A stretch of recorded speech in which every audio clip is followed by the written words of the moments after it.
How did you do a continuation of a series that you made on YouTube in 2009, 14 years later? How are you still doing it? How are you still able to continue making this? Yeah, it feels like I've fallen back in touch with a friend I fell out.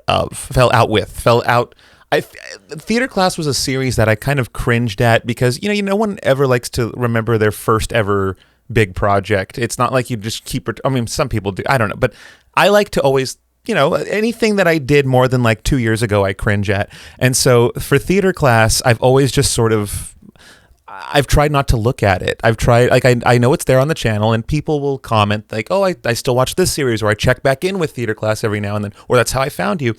But I just sort of like, okay, great, it's there, but I don't want to watch it.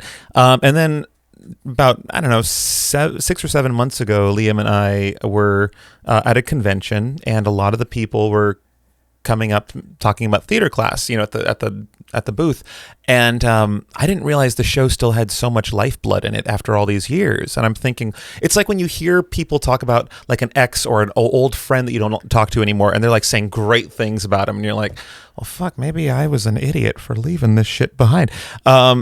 So I went back, and Liam and I watched the entire thing from beginning to end. And who's Liam?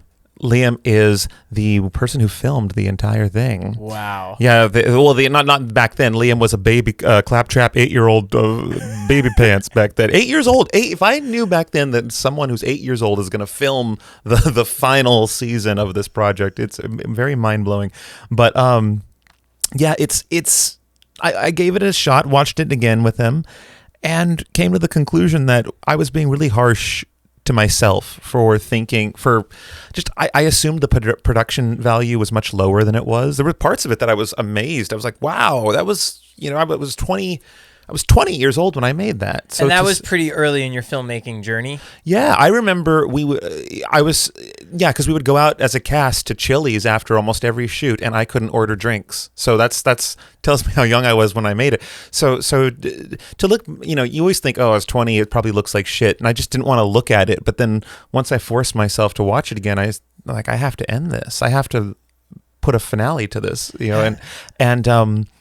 and then I announced it, and people were very positive. I was afraid that people would be like, "Oh, he's returning to his, old work because he can't think of anything new." It's like, I've had this season in my head for a while. I've been wanting to do this since 2010 when we stopped shooting it, and so I'm happy to finally do it. It's a bucket list item for sure. Was the response more overwhelming making a continuation of something you did 15 years ago rather than a completely new one? Kind of, yeah. Because whenever I do a trailer for a new series, I'll put a promo out, and people will be like, "Oh, this looks interesting. I wonder what this will be like." But with this series, they know what it's gonna be. They know what they're in for. And there's a sense of nostalgia that I've never seen in the comments of people like, "Oh, this was my childhood," or "This was, this got me through high school," or "I would watch this when X point in my life," wherever people were in 2009, to now.